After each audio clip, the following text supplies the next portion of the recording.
Hi, everyone. Thank you so much for joining me today on the Life Mastery Lounge podcast.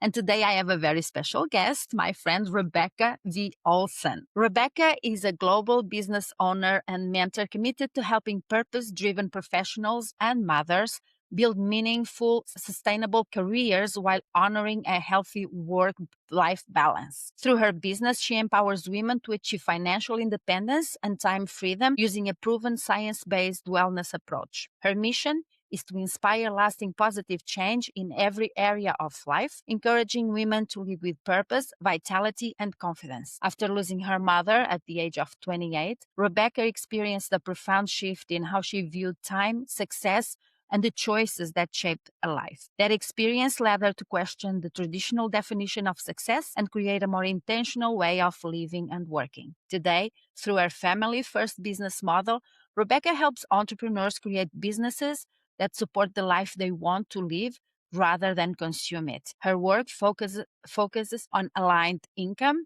strong partnerships, intentional living, and creating success that feels as good on the inside as it looks on the outside. Rebecca's message is simple but powerful. You don't have to choose between building a successful business and being present for the people and moments that matter the most. Hi, Rebecca. Thank you so much for being with us today. Thank you, Sarah. So happy to be here today. Thank you.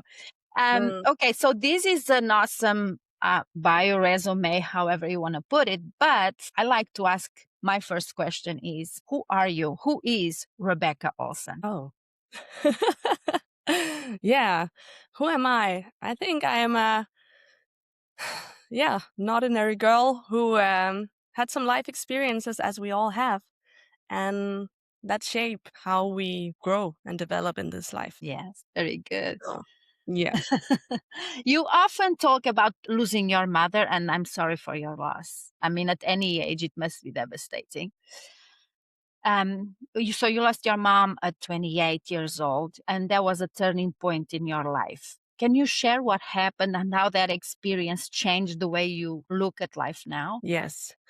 So what happened was I was in acting school. I was happy. I was doing something I enjoyed. And then it was a normal, okay, I don't remember if it was Tuesday or Wednesday. Yeah, it was a Wednesday, a normal Wednesday. I was going to the train station and my phone is ringing and it's my dad and he says, Mom has died. And at that moment, yeah, I can feel it even today, like time stops. Like in that moment, things just stopped and life continued passing by, but somehow time stopped in my world in that moment. And I guess there might be someone who has experienced something similar and they will recognize this feeling. It was a complete surprise. She had been ill with a flu, but it turned out it was not a flu. It was a blood clot. Things can just change in an instant. And of course, after that, I was 28 at that time. So, I mean, I was not a child, but still it's a little bit earlier than you expect this to happen. So I was not ready at all for this experience. And of course, I was grieving. And of course, I was lost. I don't know if it's of course, but I was lost. This was painful. But in all that, another feeling or realization was also very strong. I was sad of losing her, but I was also sad that she passed away with her dreams still in her. And that actually somehow hit me harder. I thought that was so sad. And it forced me to look at myself as well. It forced me to think, like, what am I actually doing with my life? And what direction am I heading towards? And I did realize that in many ways I was going in my mom's footsteps. So that was the that was something so big that I could not unsee it. And Yeah. that changed me. Absolutely. I mean, I can only imagine. And you know, it's one of those things that I think in life you're never really prepared. Like you know it's going to happen, but no matter what age you are. But I do understand that the younger you are, it shocks us more than, you know, when we're a little older, probably. So you describe that period as a wake-up call, like you just said. What were you doing, believing, or prioritizing before that moment, that huge moment that you lived that no longer felt right afterwards? What was what was already going good was that I had a smaller wake up call like the year before. So I was actually starting to go a little bit after my heart. I was choosing this acting school. I had quit my job actually the year before and started acting school. So I was actually already on a path of following my dreams. But what I realized was that what has always held my mother back, and I have seen it since childhood, it's fear. Like there was so much she could, she had many talents, she had dreams, she was she was a brilliant woman. But she held back so much. Like she didn't do any of that. She was so quiet and never expressed anything or like took up space or anything at all. And that fear that I sensed she lived with as a constant companion, I definitely know that fear as well. So I think what I realized was I was on a good path in a way, but I realized, there is more. I was still trying to fit into those boxes. I was just taking a new box. Okay, then I go for my creative career, but still like taking the scripts the steps that is prepared for you. Then you have to do it in this and this way, and yeah, there was just still space for okay. I, I heard this quote like, if you stand in the end of your life and you get to meet the person that have lived like all your potential, all that you were made to live. If you met that person, how would it feel? Would it be a mirror? Or would there be a big gap between the person you are and the person you could have become if you had gone all in? And that yeah, I had that, I just felt, there is more. There is a lot more in here. And the only way I thought thought was actually scary. I wanted to meet that person in life, not just as a reflection the day I passed to the other world. Yeah, no, that is so powerful. Like, you should tell everybody to do that. I'm going to do that.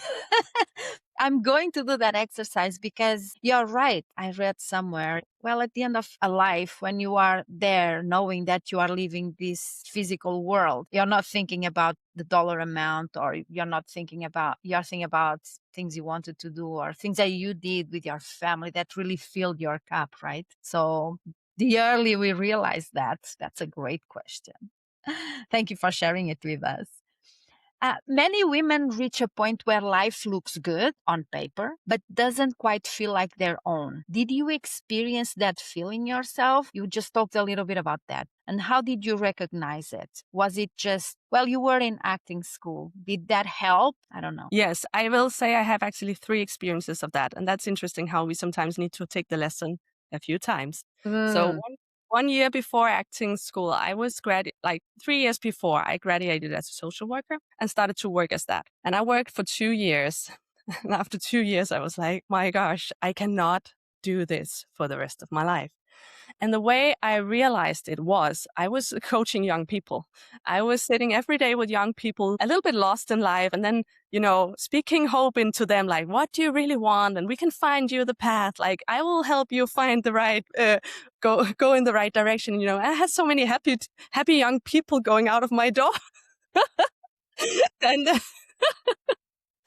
and that was good, of course. But then, every time I heard that conversation, I was like, gosh, like, when did I say that to me? And I just realized, I didn't. I had not done that.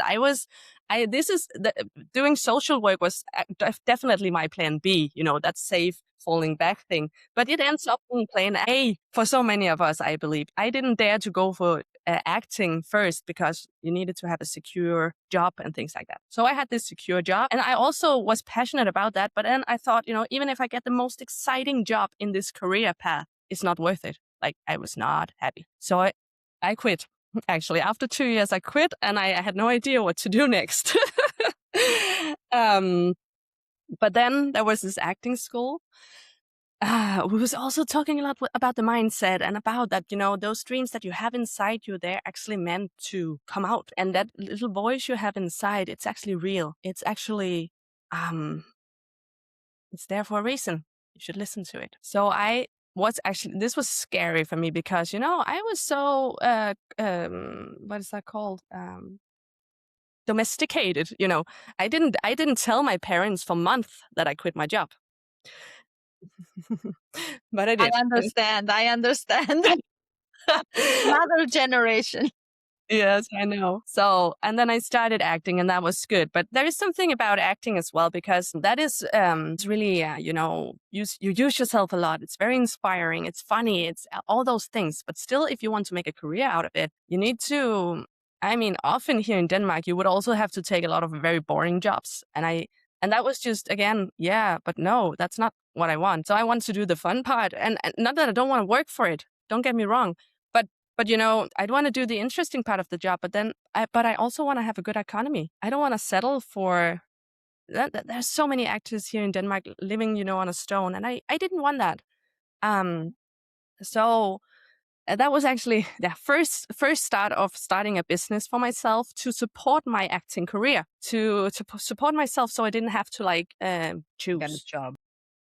And that was good. Then, life starts happening again, and I became a mom. And, I was with my first girl, I was still like doing acting and all. Like I had my baby with me, and I was very passionate about that. And then suddenly I just realized, I don't want to be away for those long days doing, if you're on a film set, for example, it's like 10-hour days. And if you're on a theater, it's 2 months maybe, but it's super intense. You're away all evenings. I was just like, no, this is not what I want. And I didn't plan for that. I was passionate, but then suddenly but my baby is in front of me. I want to be with her. Um, so yeah. So again, that was actually still good. I felt, okay, now this is my calling now. That's good. I've kind of learned to go with my dreams. So that's perfect. But then after a little bit later, she was old enough to go for daycare, and she was so extroverted. So we sent her out there, and I find myself again, thinking, oh, it could also be easy to take a social worker job. So I do that. And I get a good job, a better one than the last one, a better boss and a better, it's more interesting. I can use myself more. I can do a lot of good things, and my girl is happy. And then after a year, I look at her, take her home from daycare, and I just look at her, and she's like, I don't know how much taller, but she's grown. She's grown so much in 1 year, and she can so many new things. And I was just like, wow, when did that happen? I didn't see that.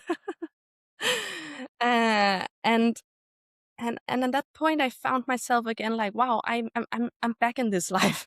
That I mean, it was good. A good path led me there, but I woke up again, and I was like, whoa, no, that's not what I want. I want to be present with my kid while she's young, and this must change. I cannot live with being away 5 days a week. Yeah. So that was my uh, third, and a little bit more like a whisper this time, like not so dramatic as when I lost my mom, but still I could Very feel that powerful. I had to listen to this voice.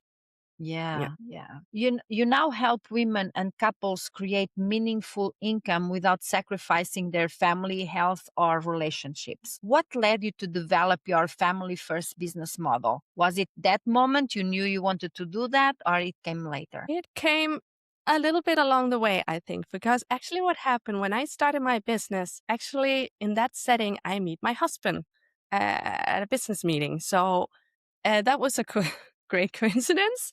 And in the beginning, we were just both doing business a little bit, alongside each other.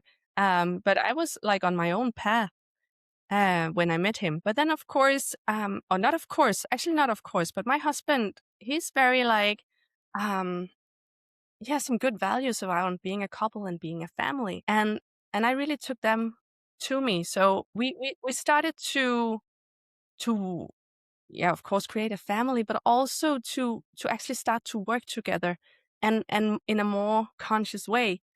And some of the things that I think are important around that is, in the beginning, when you're a couple, you're often very different. I mean, most couple are, and you can think a lot about that, and you can think, oh, you are so loud, or you are so, why don't you just say it, or that can be many things. And in the beginning, we just kind of lived with it. Sometimes it's a struggle, and sometimes it's good, and you're good and bad. But then we really went into this work and figured out like what am I actually really good at? What am my husband actually really good at? What is the benefits of being different? How can we like work together with those differences. And that's something that evolved over time. But I see now that this is so powerful to be able, it's not for everyone, but having at least the support of your spouse, I think that is so important. Even if you do, I think you, Sarah, maybe there might be a lot of people who have like their own business, but they have a supportive spouse who will like say, "Go get them, like go do your job," and that's like step one. That's so powerful because then we thrive, and when we can even work together, that can be even more powerful. And then the next layer, Women feel that they need to change, they need to choose between either a family, either a business, being present with the people they want to, or going away to work. So why do you think this belief is so common, and what have you discovered instead? yeah. Okay, I will tie the knot to those two because I think there's two answers to that. Like, why do we think that it is like that? I think we're schooled to think like that in a way. And we also like all pushed, like, at least I felt a little bit pushed to just taking an education, taking a full-time job and having this full-time job. And I think a lot of women are torn between having a full-time job and having kids. And actually, it's hard. It's not going very good together. A lot of us want to be more with the kids than we can on a full-time job. And we also want to be more present on our job than we can with small kids. But what I realized, yeah, Get what you're going to say. And I just want to say this. We feel judged if we say that we actually love what we do and that we go out and work 7 days a week and we come home and we spend 2 hours with our children. We're judged for that. If we want to stay home and be a stay-at-home mom and dedicate ourselves to the family, we're a little bit judged for that as well. yes, So, having that, it's not that we might feel it. And it goes back to you saying you felt a little pressured or a little to go and get a real education, get a real job. And then, you can do your dreams later. It doesn't matter. exactly. Exactly. And I think there's so many powerful lessons for myself in this business and life journey because I've always learned that it's good to have a career.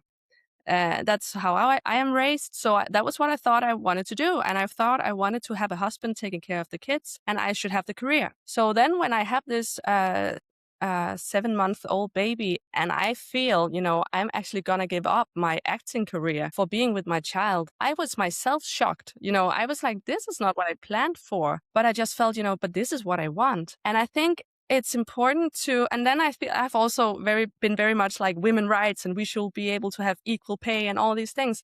And suddenly realizing, no, all I want is to be with my kids. And that's that's also my right. That's also, fulfilling my calling. So I think it's so important for us women to be honest with ourselves. Like, what is it really that we want? And in what amount? I think I talk to a lot of women who are, very happy with what they do.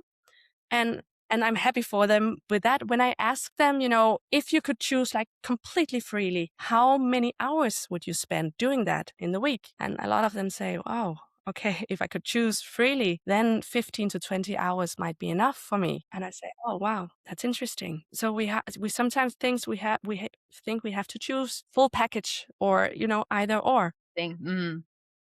But I want to take you to the next step, and that's the family first business model again, because then there comes a new step. Because actually then I created the freedom for myself. I was actually able to be at home with my kids, doing my business. And then there's one interesting thing is that we can still feel guilt. Like I can be working for 1 hour and then my baby will be like, oh, mama, you're going. And I will feel guilt. And I'm like, oh my gosh, but you should know I could have been working like 40 hours. So there is an inner work as well, I think, that many of us needs to do to create that framework around how can I actually do this in a way that fills me up. I'm still present with my kids, but I'm also setting boundaries around like now mom is working, now mom is present. And I was home with small kids in a period when my husband was out working. So I was of course with them. But I also taught them, they were sleeping, in the afternoon when they were small. And when they stopped doing that, I just kept it. I was like, but this is siesta time. Here, you are doing calm thing in your rooms or being in the garden and mama is doing her things. Or sometimes when they got older, they could maybe watch a little movie sometimes, but many times. And then one got older, so she could take care of the younger one. We are in the same house. They were just in the room beside, playing and I was having a meeting. And I taught them that. And I think that's important that we take that leadership in our life and we create those boundaries and that framework for ourselves to make this work. And final part, like when you can get your husband to support your goals, but even get your kids as well, because we have a dream together. Like, okay, when mama is doing her work and she's doing it also for all of us so that we can go on this amazing vacation and dive with dolphins. That's one thing we want. But Right. yeah, whatever it is, but Yeah. get them a little involved in like, what do you want? What do we want as a family? That is also very powerful and something I teach a lot because I see it makes such a difference in the results and in, the happiness around building your own economy That is, and doing it together with as a yeah, family. that's brilliant because I never heard anybody say that. I never heard anybody take that approach. So that is brilliant. So for the women or the woman that is listening to us today and feels that quiet nudge that something needs to change but doesn't know where to start, what would you encourage her to do first? That little quiet nudge is very important. It's very, very important. I do believe when you were a kid, maybe that quiet voice was not so quiet, but today it is. But it doesn't make it less true. And I strongly believe that this little quiet voice we have inside, it's real. Like it's telling you the truth. If you have a little feeling inside, I could do more, I could be more, maybe I could be a speaker, maybe I could be a businesswoman. For me, that was like something really new for me. But maybe I could actually be a businesswoman. Yes, you could. For sure you could. And I do very strongly believe as well that the dreams we get inside us, we get them for a reason. Like they come to specifically us for that reason that we are the one who can carry them out into the world. So when you have that little voice, please, please, please, like protect it, listen to it and protect it. And maybe don't, run out and share with everybody today. Make this voice a little bit stronger with yourself first. Only share it with people you really trust to support you. Because sometimes people, when they hear about your dreams, they say, oh, no, you can't do that. Or that would be unsafe or something like that. And they do that out of love to protect you. But it's not what you need in that moment. In that moment, you need to protect your light and make it grow as a fire. I love it. You're so right. Oh my gosh. What are some of the signs that someone is living according to expectations rather than living in alignment with who they truly are or want to be? Yes. I will be direct on this one. When I look at my mom, for example, when she lived, she had a lot of small diseases, like small pains, headache, back pain, couldn't walk very well, a little bit with her stomach. Guys, when you feel all these symptoms, I mean, that can be many things, but this can be a sign that you are not being true to yourself and you're putting it into your body. Like you are carrying that in your body. So that's just, yeah, that's the direct one. And please, if you have some symptoms, if you listen to this, I mean, go to the doctor and all those things. Of course, do what you already do the treatments, everything, but maybe also allow yourself to listen in a little bit. Like, what is this back pain telling me? What? And maybe you don't know, and that's okay. But the simple answer, if you have illnesses and pains around your body, have a little, be curious. That could be a sign that you're not living your truth. And then will give you the more simple one, the less scary one. This is a little bit scary, but there's also a very simple, not so scary, but it's still scary. I see it more in younger people. I could see it in everyone, but I see it in a lot of my girlfriends, and I have definitely seen it in myself as well. So, for example, if somebody is asking you, where do you want to, okay, we should go out. Where do you want to go? Oh, I don't know. You can decide. Or, oh, we sit on a restaurant. What do you want to have? Like, what will you eat? I don't know. What about you? Are you taking a coffee or what are you taking? Guys, this is a signal. This is actually a signal that you're not in touch with yourself. You're not in touch with what you actually want. And it becomes big life decisions, but you can spot it in these small daily things. And the good things news is you can actually also train it in these small daily actions. So you can practice making up your own mind about what you want on the menu when you're out eating, and really trust that voice and say, for some reason, I have no idea why, but I want this today. Yes, go for it and see how it feels. See how it makes you feel. Oh, I love that. And if anybody's been anytime in my world, they know a little bit about my pains and what happens to me when I decide to not follow that little voice that was hidden, that I wouldn't even hear for so many years of my life. So yes, I love that. I never heard anybody say that before either. So thank you for sharing that with us, because it is so important. And we're just out of touch, I feel, because we were taught intuition. What is that? No, no, no, no. This is the practical things. This is what and then you just get out of touch with that. So I love it. This came to an end very fast. What did I forget to ask you? What do you absolutely want everybody to know before we leave? I think what I want people to know is that change is actually possible, like also for real, because sometimes we can dream and it can sound very good, all of it, but is it actually possible? Can I do it? And what could it look like? And I'll just share a little bit on my journey in that. For example, when I was working full time and my daughter was this 1 year, and I decided I actually want to change this. I don't want to work for the rest of my life full time, not being able to be with my family. The truth is, of course, going from that decision to actually make that change, it's not overnight. There's work in that. But I felt so strongly, and that's what we also have to remember. I believe that, we're talking about a life here. I know we have different ages also on this call, but we're talking about a life. At that point, I was 30 maybe. But that still means I need to work 40 years unless I do another plan. So what I decided was I wanted to go part-time as fast as possible, like part-time in my day job. So I could maybe have 3-day weekends and only work 4 days. Imagine that gives you a lot. That gives you one more day with your loved one. It's a bit more half instead of only having the weekend where the kids all often also need to recover from being in daycare like 5 days. They're tired. We're all tired when we hit weekend. So if you have one more day, that would make things, better. And then I decided, I said in 5 years, I want to be able to quit my job fully and live from my income. And I want to create that income, not working like 40 hours again. I want to make that income working part-time. But I set a goal with a realistic time frame. I would say saying 5 years, because I knew I had to do this.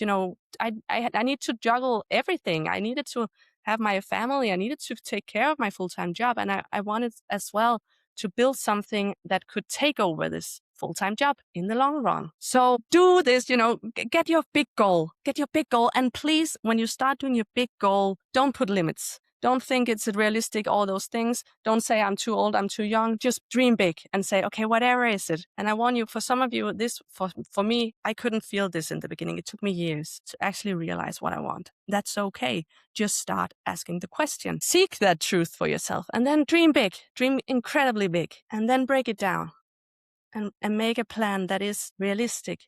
But always have that dream for yourself that reminds yourself why you're doing this, because we need to remember that every day to be consistent in building towards that. But I want to share with you what happened for me was that when I went to maternity leave after 4 years with my third child, I knew I would not need to come back. I knew already there I could lean in, knowing that when my maternity leave ended, I would quit my job and I would be present with my kids. So I already started it, like even before I set the goal. And since then I have been able to live the same life I had before with the job, just at home on part-time. So things are possible. And I think that's important as well to mention, that it can happen, but still, you if you put in the work, of course, but it's worth it. It's so worth it. I'm glad you touched on that, because people often think, oh, it's, you just quit your job and automatically things are going to start working. And it takes work, but it's also, from what I understand, you sharing with us, it's a different type of work. It's hard work, but you have an end goal and you have a why, and you know why you're doing that, and you are happily doing the work and not dragging your feet, because that energy also changes everything, right? I love it. So I have a few rapid fire questions for you. Game? Mhm. Okay. Yes. A word that defines this season of your life. Expansion. A book or quote that shaped you. Quote. Okay, a book. Okay, a book. Yeah, I'll say a book. Okay, there's actually a book. You should all read it. It's called The Big Leap. Don't know Mm, if you all know it. Yeah, it's Gay Hendricks, and it's called The Big Leap. And there's so many books that changed me, but I think this one has been essential for me. And I think it will be essential for many people as well, because what it touches upon is when we actually what can happen when we actually start to do this we've been talking about today. We actually start to get in touch with our dreams, and we actually start taking steps towards our dreams. What happens then is, we start potentially to feel more happiness. We start to feel excitement and all these things. But then there's a weird mechanism that we need to be aware of. And that is sometimes when we feel very happy and more happy than we're used to, then life will come and hit us with an equally dramatic disaster, like our spouse would get ill, or our car will crash, uh, or we will just have a fight with our loved ones, something like that. And what that book is sharing with us is that this is no coincidence. This is something we attract because we have this thermostat of how happy we are used to feeling, like our vibration. We have this familiar vibration that we already, that we are used to, that we are already, that we're living at. And when you look at your life, you probably, a little bit living on the same vibration all the time, a little up, a little down. But when you really dramatically starts to increase this amount of happiness, risk is that you will keep yourself down until you learn to be aware of this mechanism and allow yourself to be a little bit more happy today than you were yesterday, or be a little bit more healthy today than you were yesterday, or being a little bit more wealthy today than you were yesterday. So there is a conscious work that we should do along with all the other steps. And that is, he says, I expand myself in happiness, abundance, and health every day as I inspire those around me to do the same. And I think that quote is something I live by and is a constant reminder for me in increasing even more my capacity of happiness. thank you. Something simple that makes you feel grounded. Walking in the grass in my garden. What does self-care look like for you right now? Right now, it looks for me in having some time alone. I have a husband and 3 small children, and I have a business where I work with people. So I have a lot of people contact. Um, and I love being alone. That's the honest thing. And that's good. That's good. So for me, it's really self-care. We have actually rearranged our house a little bit. So now there is a room here where uh, next to my office where there's actually a little garden where I can go out alone, and kids are not allowed. Again, we have set a boundary. Kids are not allowed in this part of the house. And that gives me the freedom to just, be without having to think about, is there coming someone with a question saying, Mom, no, not when I'm in that space. And when I step out, I feel great. I'm ready to be fully present also with whatever questions come my way. So yeah, that's self-care for me. I love that. And before we wrap this up, I want to show you my phone. I don't know if you can see it. That's my Oh, oops. No, oh, can it went black. I went black. Expansion is my word of the year. Don't ask me why, but it's been on my phone so that it's center of mind for me. It's so funny. I think we attract the people in our life. I'm so happy you are part of my life. The Um, same to you, Sarah. Rebecca, thank you so much for being with us today. I absolutely enjoyed this conversation. I feel it was really, really short. We should do this again. And before we go, just tell everyone where they can connect with you. And I will put everything in the show notes, but Just let us know where is it's easier to find you. Yeah, I think I'm actually easy to find on yeah, Facebook and Instagram. And um and you're also very welcome to connect with me on WhatsApp, and I am on LinkedIn as well. But you find me easy on Instagram and Facebook, and I respond to everybody who contact me there. Perfect. Thank you so much for being with us today, Rebecca, and have a wonderful day. Thank you, Sarah. Thank you, everybody. Thank you for today.